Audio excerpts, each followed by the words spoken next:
골동품을 수집하는 수집상 한 사람이 있었습니다. 어느 날 시골 장터에 가서 골동품이 될 만한 좋은 물건이 있나 이렇게 찾아보고 있었어요.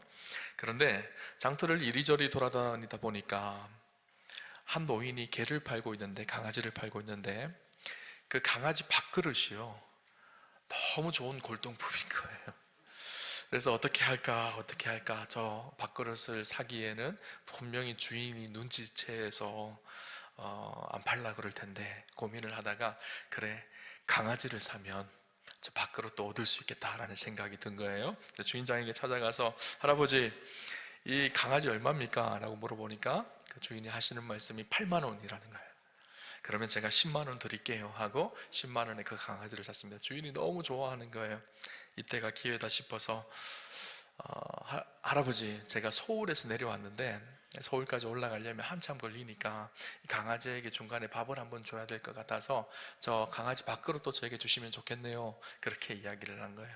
아주 탁월한 아이디어였죠. 그래서 이렇게 얘기를 하자 그 노인이 껄껄 웃으면서 이렇게 얘기합니다. 안 됩니다. 이 개밥그릇 때문에 제가 이곳에서 개를 100마리 넘게 팔았거든요. 그렇게 얘기를 하더라는 거예요. 여러분, 이 노인이 그 강아지의 밥그릇이 중요하다는 사실을 알고 있었죠. 그리고 하찮게 쓰고 있지는 않았던 것 같습니다. 그 밥그릇 때문에 100마리의 개를 팔았으니까요. 그죠? 여러분, 우리가 중요한 것을 중요하게 여기는 것은 너무너무 중요합니다. 그런데 때때로는 우리가 하찮은 것을 중요하게 여기고 중요한 것을 중요하게 여기지 않기 때문에 문제가 일어나는 것이 얼마나 많은지 몰라요.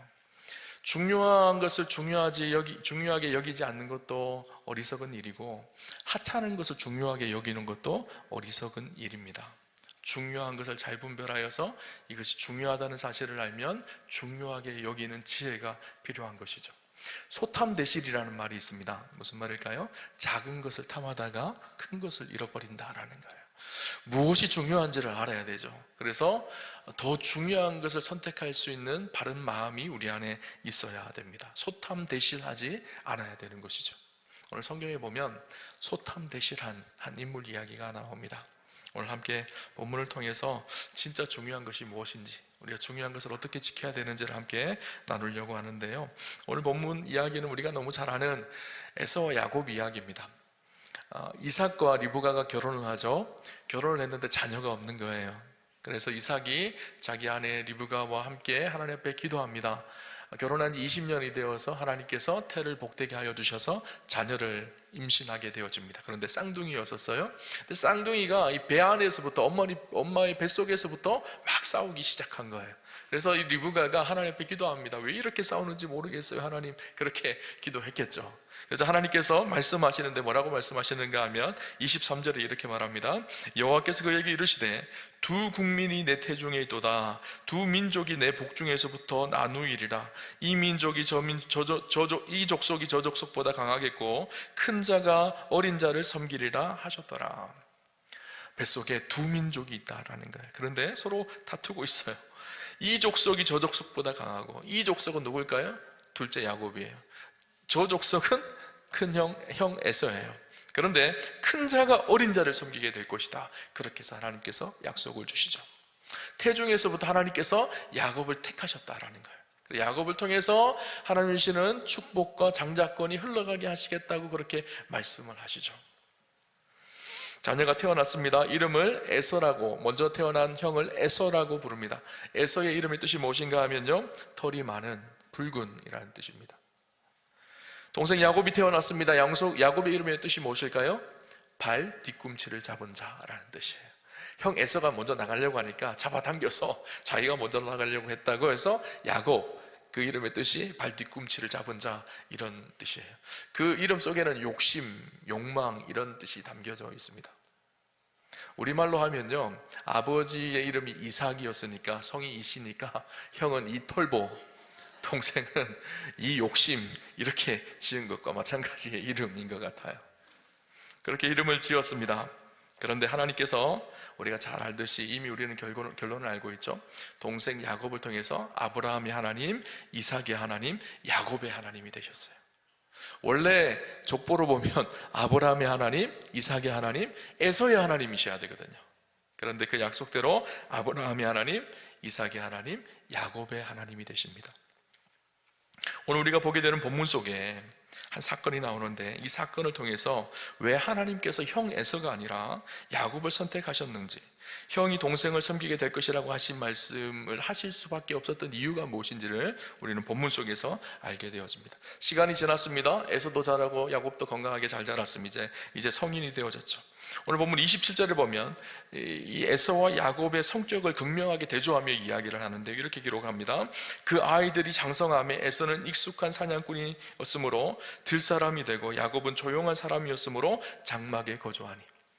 여러분, 에서는요 사냥을 좋아하는 사람이었어요. 그래서 들로 여기저기 뛰어다니는 좀 남자다운 그런 사람이었었어요. 몸에 털도 많고 얼굴도 붉고, 그죠? 좀 요즘으로 하면 사냥을 잘하는 근육질의 성공한 남자의 이미지가 에서였다면, 야곱은 좀 내성적이었어요. 그래서 성경에는 뭐라고 이야기하고 있죠? 조용한 사람이라고 기록을 하고 있어요. 집 안에만, 장막 안에만 살아가는 조용한 사람이 야곱이었습니다. 그런데 오늘 에서와 야곱 사이에 결정적인 사건이 일어납니다. 여러분, 교회 학교를 다니신 분들은 다 수도 없이 들었던 이야기일 거예요, 그죠? 에서가 사냥을 갔다 돌아옵니다. 좀 먼저 에서의 관점으로 오늘 성경을 좀 바라보면 좋겠다라는 생각이 들었어요. 에서가 사냥을 갔다 돌아왔어요. 근데 너무 배고픈 거예요. 아마 사냥거리를 잡지 못했던 것 같아요. 몇 끼를 굶었는지 모르겠어요. 너무너무 배고파서 집에 들어왔는데, 집에 너무 좋은 달콤한 향기가 나는 거예요. 동생 야곱이 팥죽을 끓이고 있는 거예요. 너무 먹고 싶었습니다. 그래서 팥죽 좀 줘, 그렇게 얘기를 했겠죠. 그러니까 야곱이 뭐라고 얘기했을까요? 오늘 31절에 보니까 이렇게 기록합니다. 야곱이 이르되 형이 장자의 명분을 오늘 내게 팔라. 형이 장자의 그 명분을 내게 팔면 내가 팥죽 주겠다라는 거예요. 말도 안 되는 거래죠, 그죠? 그런데 에서가 어떻게 했을까요? 두말하지도 않고 망설이지도 않고 어떻게 했을까요? 32절을 볼까요? 이렇게 기록합니다. 에서가 이르되 내가 죽게 되었으니 이 장자의 명분이 내게 무엇이 유익하리요? 무슨 일인가요? 말도 안 되는 거래가 일어납니다. 팥죽 한 그릇에 장자의 명분을 팔게 되어집니다. 이상한 사건이 일어났죠. 오늘 이 사건을 통해서 하나님께서는 왜 야곱인지, 왜 에서가 아닌지를 우리에게 말씀해 주고 있는 거예요. 34절을 볼까요? 34절 우리 같이 한번 읽어보겠습니다. 같이 보겠습니다. 야곱이 떡과 팥죽을 에서에게 주매 에서가 먹으며 마시고 일어나 갔으니 에서가 장자의 명분을 가볍게 여김이었더라. 아멘.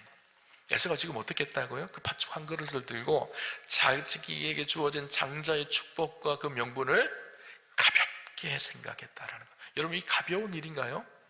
가벼운 일이 아닙니다.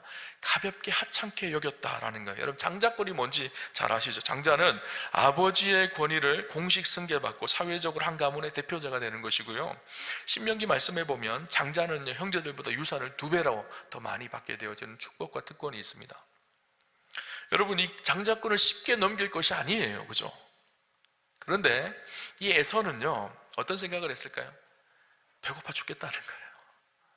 배가 너무 고프니까 장자권 그거 나중에, 지금 아버지 이삭도 살아있고 뭐 내가 지금 이렇게 얘기한다 그래도 뭐 야곱이 뭐 야곱 말고 다른 사람 아는 사람들도 없고 나중에 한참 뒤에 있을 일인데 뭐가 이게 중요해 하고 지금 당장 배고픔에 눈이 멀어서 어리석은 판단을 하게 되어집니다. 그런데요, 이 어리석은 판단이 영적으로 야곱의 상태가 어떤 것인지, 어떤 상황이었는지를 잘 말해주는 사건이었어요. 그래서 히브리서 기자는요 이 사건을 이렇게 해석해 줍니다. 히브리서 12장 16절에 보면 이 에서의 경고만동한 행동을 이렇게 표현하는데요, 음행하는 자와 혹 한 그릇 음식을 위하여 장자의 명분을 판 에서와 같이 망령된 자가 없도록 살피라. 에서를 지금 어떻게 이야기하고 있죠? 망령된 자라고 이야기하고 있어요. 꼭 음행을 하는 것과 똑같은 사람이라는 거예요. 세상의 유혹과 욕망과 욕심의 마음을 빼앗겨서 하나님 나라 유업을 잃어버린 어리석고 망령된 행위를 했던 사람, 이 사람이 에서라는 거예요. 하나님 없는 것처럼 살았다. 이 망령되게 행했다라는 말이요, 이런 말이거든요. 하나님 없는 것처럼 살았다. 그럼 에서가 그럴 사람이어야 되나요, 지금? 에서를 한번 곰곰이 한번 생각을 해보세요. 에서의 가문을 한번 생각해 보세요. 에서의 가문의 할아버지가 누구죠? 아브라함이죠. 그죠? 아버지가 누구죠? 이삭이에요. 여러분, 할아버지가 아브라함, 아버지가 이삭이에요. 믿음의 조상, 대단한 믿음의 사람들이잖아요. 그죠? 믿음하면 첫 번째 떠오르는 사람이 아브라함이거든요. 성경 역사 속에 가장 믿음의 사람 하면 떠오르는 사람이 아브라함이거든요. 근데 이 에서와 야곱이요, 15살 때 할아버지 아브라함이 돌아가셨습니다. 그러면 그때까지 할아버지 아브라함과 함께 살았어요. 여러분 생각해 보세요. 할아버지 아브라함이 늘 에서와 야곱을 데리고 다니면서 뭐 했을까요? 하나님에 대해서 말씀하지 않았을까요? 아브라함의 머릿속에는 온통 하나님으로 가득했거든요. 하나님 주신 꿈과 하나님 주신 비전, 약속을 붙들려 살았던 인생이 아브라함이거든요. 에서와 야곱을 무릎에 앉혀놓고 아마 그랬을까요? 원래 할아버지는 갈대아 우르에 살고 있었어. 원래 우상을 섬기고 있었는데 하나님께서 어느 날 나를 부르셔서 약속의 땅으로 가라고 하셨어. 그리고 하늘의 별과 같이, 바다의 모래알과 같이 내 민족이 그렇게 번성하게 되어질 거야. 그리고 너는 복이 될 거야. 원래 할아버지하고 할머니 사라는 임신을 못 해가지고 그렇게 늘 하나님 앞에 힘들게 기도하고 있었는데 100세가 되어서 너네 아버지 이삭을 낳았단다. 그런데 하나님께서 이삭을 모리아산에 바치라고 하셨어. 하나님의 약속을 붙들고 모리아산으로 갔는데 하나님께서 여호와 이레로 준비하셔서 우리 인생을 축복하셨어. 그래서 하나님이 아브라함을 나를 축복하셨고 그 아들 이삭을 축복하셨고 그 다음 때인 너희도 하나님께서 축복하셔서 복의 근원이 되게 하실 거야. 이렇게 하나님을 가르쳐주고 너희가 인생을 살아갈 때 절대로 하나님을 놓지 말고 믿음으로 살기를 바란다. 그렇게 신신당부하며 부탁을 했을 거예요. 그렇게 믿음으로 살았던 사람이요 에서예요. 할아버지가 아브라함이거든요. 요즘 말로 하면요 세계 최고의 목사님의 손자예요. 그죠? 그러면 어떻게 해야 될까요? 믿음으로 살아야죠. 그런데 에서는요, 히브리서 기자는 뭐라고 얘기하고 있다고요? 하나님 없는 것처럼 살았대요. 망령되이 행했대요. 여러분, 요즘 말로 하면요 모태신앙이죠. 그죠?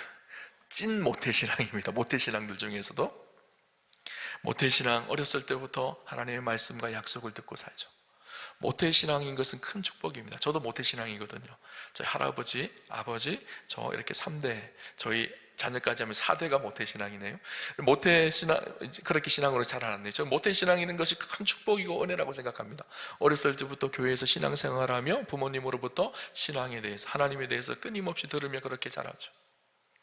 그런데요, 모태신앙들이 이 모태신앙 속에 주어진 축복을 잘 지켜가야 되는데 문제는 에서처럼요 장성하고 크면 잃어버린다라는 사실이에요. 그래서 어떤 분이 그러더라고요. 모태신앙은 이것도 못하고 저것도 못해서 모태신앙이라는 거예요. 아직도 엄마 모태에서 태어나지 못해서 모태신앙이라는 거예요. 여러분 그러면 안 되죠. 그죠? 모태신앙인 것은 큰 축복입니다. 그런데 에서는요 팥죽 한 그릇에 하나님 주신 놀라운 장자권과 축복을 어리석게도 팔아버리는 망령되고 하찮게 여기고 하나님 주신 은혜를 가볍게 여겼던 인생이었었어요. 오늘 성경을 통해서 에서를 통해서 우리가 듣게 되는 경고가 무엇일까요? 소중한 것을 소중히 여겨야 된다라는 거예요. 소중한 것을 가볍게 경히 여기면 망한다는 거예요. 그 이야기를 우리에게 해주고 있는 것이죠. 에서에게는요 죽 한 그릇 값어치로 하나님이 주신 놀라운 믿음의 계보라는 축복의 역사를 망각하고 쉽게 팔아버립니다. 성경이 뭐라고 얘기하고 있죠? 여러분 한 끼 굶었다고 사람이 죽나요? 뭐 두 끼, 에서가 몇 끼 굶었는지는 성경이 안 나와요. 그런데 기껏해야 한 끼, 두 끼, 몇 끼 굶었을 거예요. 그렇다고 사람이 죽나요? 근데 에서가 뭐라고 얘기하고죠? 죽겠다는 거예요. 내가 죽겠으니까 빨리 팥죽 달라는 거예요. 여러분 에서는 성격이 굉장히 급한 사람이었던 것 같아요. 에서의 마음속에는요 이미 상황이 자기의 이성을 지배해버리겠는 상황이 되어졌습니다. 상황이 하나님보다 커져버렸어요. 여러분 우리가 어떤 상황 속에서 상황에 붙들리기 시작하면요 그 상황이 너무 커 보이기 때문에 하나님이 보이지 않습니다. 많은 사람들이 신앙을 잃어버리는 것이 그 상황 안에 갇히는 거예요. 예를 들면 그런 거예요. 이건 어쩔 수 없는 일이야. 지금 당장 이 돈이 없으면 우리 집은 망해. 그러니까 하나님보다 돈을 더 크게 여기는 거예요. 남들도 다 이렇게 살아, 이렇게 생각하며 살아가는 것이죠. 그러니까 그 상황의 지배를 당해서 하나님이 주신 놀라운 가치를 잃어버리는 어리석음을 범하게 되어진다라는 거예요. 여러분, 에서와 대조되는 한 분이 계십니다. 누군가 하면요, 예수님이세요. 여러분, 예수님이요, 공생의 사역을 시작하며 첫 번째 가신 곳이 어디죠? 광야로 가셨어요. 광야에서 40일 동안 금식하셨어요. 그곳에서 마귀의 유혹이 있었습니다. 여러분, 에서는요 몇 끼 굶었어요? 그런데 예수님은 몇 끼나 굶었을까요? 40일 동안 금식하셨어요. 여러분, 금식해 보셨죠? 그죠? 제가 금식 수련회도가 금식을 하거든요. 금식하면요 돌덩어리도 떡처럼 보입니다. 그죠? 제가 어느 날 금식을 하고 있는데 한 3일째 된 것 같아요. 천장을 보니까 천장의 형광등이 가래떡으로 보이더라고요. 배가 고프면 눈이 뒤집어지면요 그렇게 되어져요. 에서가 지금 그런 상황이거든요. 몇 끼 굶어서 배가 고프니까 죽겠다라는 거예요. 근데 예수님은 몇 끼를 굶었을까요? 40일. 기수로 따지면 120끼를 굶으셨어요. 예수님도 우리와 똑같은 성정을 가지셨거든요. 그러니까 예수님도 똑같이 배고픔을 느끼셨어요. 똑같이 우리와 같이 고통당하셨어요. 하나님이셨지만. 예수님도 그러시지 않았을까요? 저 돌덩어리 보면서 야, 저게 떡이었으면 그러시지 않았을까요? 네, 그때 마귀가 온 거예요. 마귀가 와서 뭐라 그러죠? 저 돌을 떡으로 바꿔보라는 거예요. 네가 하나님의 아들이면. 유혹이었죠. 예수님이 어떻게 하셨을까요? 예수님은 충분히 떡으로 바꾸실 수 있는 능력이 있으셨어요. 그런데 그 유혹에 넘어가지 않으셨어요. 하나님 나라의 가치를 잃어버리지 않으셨던 거예요. 유혹을 이겨내셨던 거예요. 그죠? 여러분, 우리는 어떤가요? 하나님 나라의 중요한 가치들을 오늘 에서처럼 팥죽 하나에 바꾸는 그런 어리석음이 오늘 우리의 모습은 아닌가요? 여러분, 많이 들어보셨을까요? 백화점 왕 존 워너메이커라는 유명한 사업가가 있습니다. 미국의 유명한 사업가였죠. 성공한 사업가였습니다. 그가 성공대로를 달릴 때 벤자민 해린스 미국의 대통령이 그에게 부탁을 합니다.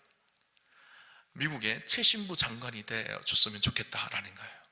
그런데 그때 이 존 워너메이커가 이렇게 얘기합니다. 한 가지 제안을 들어주시면 제가 하겠습니다. 그 제안이 무엇인가 하면, 제가 지금까지 필라델피아의 작은 시골 교회를 섬기고 있는데 그 교회 교회학교 교사로 섬기고 있는데, 제가 최신부 장관이 되더라도 교회학교 교사직을 계속할 수 있도록 주일은 꼭 시간을 비워주시기를 바랍니다. 그러면 제가 최신부 장관을 하겠습니다. 이렇게 얘기를 하는 거예요. 여러분, 최신부 장관이 중요할까요? 아니면 교회학교 교사가 중요할까요? 그렇죠.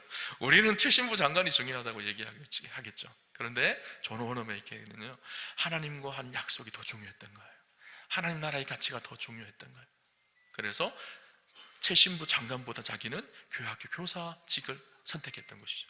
그러자 해리슨 대통령이 그러면 주일마다 교회학교 교사직을 하게 해줍니다. 그래서 4년 동안 미국의 최신부 장관으로 지냅니다. 매 4년마다 매 주일마다 그는 워싱턴 DC에서 필라델피아까지 왔다 갔다 기차를 타면서 교회학교 교사로 섬겼습니다. 그리고 나서 한 기자가 비꼬듯이 이야기했어요. 당신은 장관직보다 교회학교 교사직이 더 중요하다고 생각하십니까? 이렇게 물었어요. 그러자 존 워너메이커가 이렇게 얘기했습니다. 장관직은 몇 년 하면 끝이 납니다. 그런데 교회학교 교사는 제가 죽을 때까지 해야 될 일입니다. 장관직은 할 사람이 많습니다. 그러나 제가 교회학교 교사로 헌신하겠다고 한 것은 하나님과의 약속이고 제가 해야 될 일입니다. 그렇게 이야기를 하죠. 그래서 그가 19세에서 85세 때까지 67년 동안 필라델피아의 한 교회에서 교회학교 교사로 섬기게 되어집니다. 여러분, 아마 존 워너메이커가 그냥 최신부 장관만 했으면 사람들이 그렇게 많이 알지 못했을 거예요. 그런데 그가 끝까지 주님 맡기신 사명을 감당하며 교회학교 교사로 섬겼던 그 삶을 많은 사람들이 아름답게 영광스럽게 보았던 것이죠. 그가 사업이 잘 될 때 한 사람이 물었습니다. 당신의 인생 속에 최고의 투자가 무엇이었습니까? 그렇게 묻자 존 워너메이커가 뭐라 그런지 아세요? 그의 나이 11살 때, 내 나이 11살 때 2불 75센트를 주고 산 성경책입니다. 그 성경책이 내 인생의 최고의 투자였습니다. 여러분, 백화점 왕 존 워너메이커, 그는요 하나님 나라의 가치를 세상의 가치보다 훨씬 더 중요하다는 것을 알고 세상의 팥죽에 하나님 나라의 가치를 팔지 않았던 인생이었었어요. 에서의 어리석음은 바로 이것이에요. 하나님 주신 축복과 약속을 팥죽 한 그릇처럼 가볍게 여겼다라는 거예요. 혹시 오늘 우리는 그렇지 않나요? 하나님 나라를 유업으로 얻게 하시는 놀라운 축복을 우리에게 주셨습니다. 그런데 우리는 그것을 가볍게 생각하지 않나요? 여러분, 목회자로 참 안타까운 것이요, 교회의 주일 예배 때 고3들이 별로 없어요. 고3만 되면 1년 동안 너 교회 가지 마, 열심히 공부해, 그렇게 이야기합니다. 나중에 대학 가면 공부하면 대학 가면 신앙생활 열심히 하면 되지, 이렇게 생각을 합니다. 근데 대부분의 대학을 들어가면요, 신앙생활을 더 잘할까요? 더 못할까요? 더 못해요. 고등학교 2학년, 3학년 때, 이때 중요한 때에 믿음을 지키는 훈련이 반드시 필요합니다. 근데 하나님 나라의 축복과 하나님 나라라는 유업을 가볍게 생각하는 거예요. 성적 때문에 그것을 팔아버린 것이죠. 어떤 분은 사업을 하면서 매출이 오르고 바쁘니까 기도의 자리를 쉽게 포기합니다. 헌신하고 수고해야 되는 자리를 쉽게 포기합니다. 돈 때문에 하나님 나라를 팔아버린 것이죠. 날씨가 너무 좋죠. 이런 날이 되면요, 목회자는 사실 걱정이 되어져요. 성도들이 오늘은 날씨가 너무 좋으니까 밖에 야외로 놀러 나가고 교회를 안 올까 봐 걱정이 되어져요. 여러분, 주일 예배를 드리는 것, 하나님 앞에 우리의 삶을 기꺼이 내어드리는 이 시간, 하나님의 축복의 시간이고 은혜의 시간이거든요. 근데 우리가 너무 가볍게 여겨요.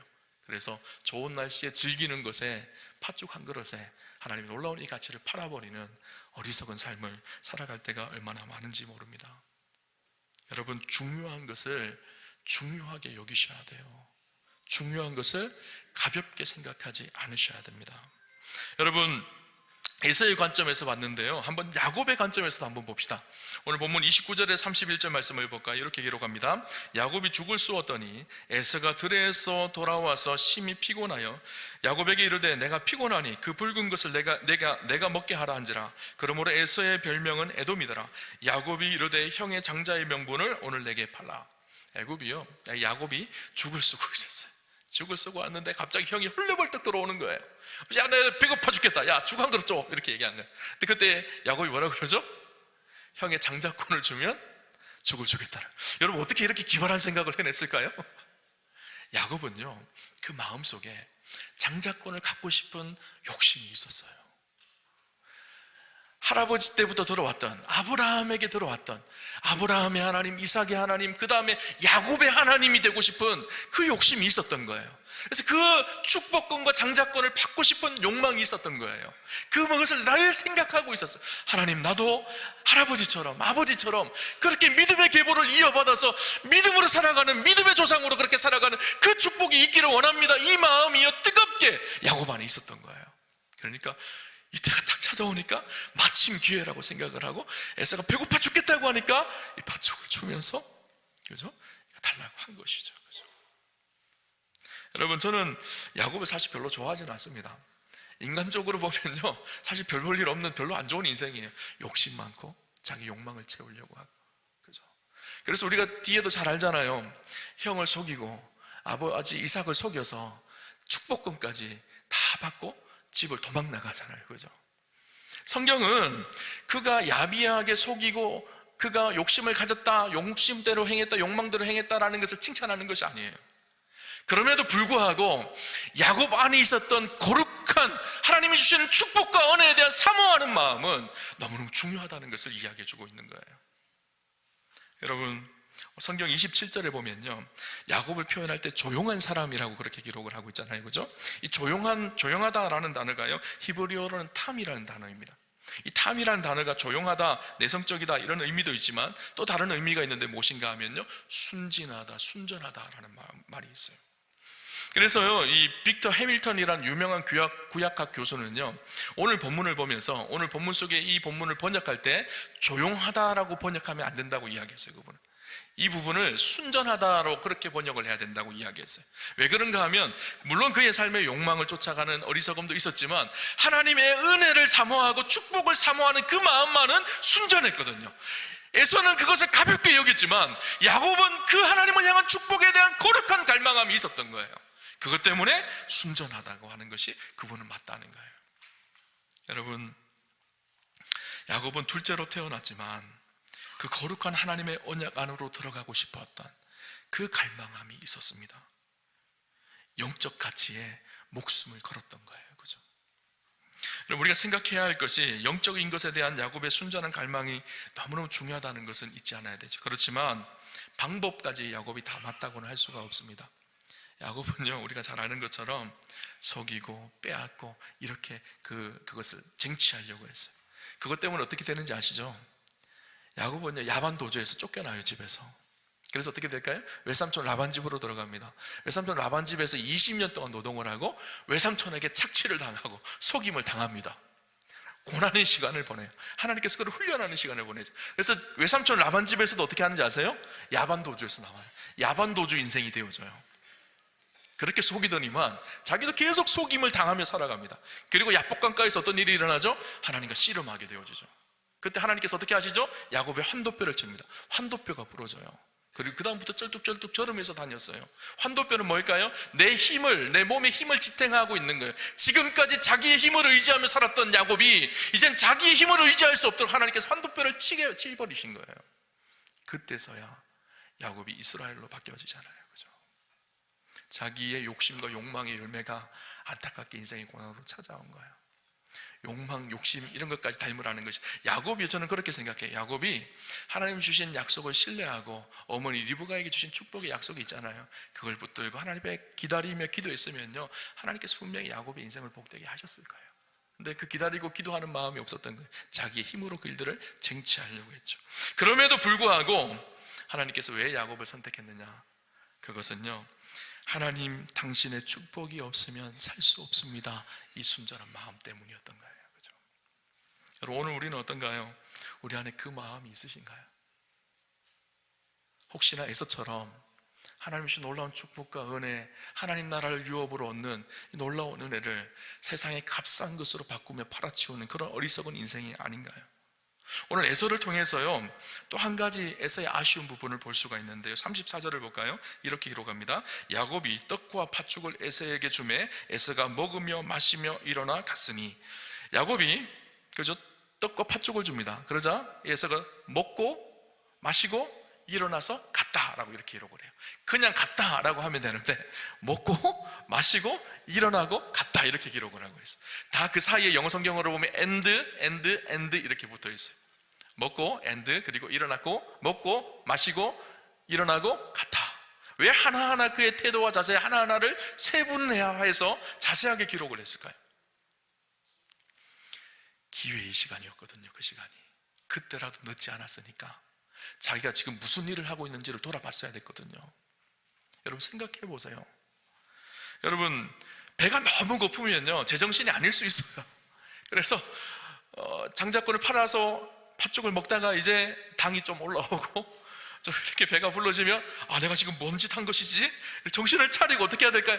아니야, 나 실수한 것 같아. 이거 무르자. 내가 잘못한 것 같아. 장자권이 더 중요하다는 것을 내가 잊어버렸어. 내가 잘못한 것 같아. 그렇게 그때라도 돌아왔어야 돼요.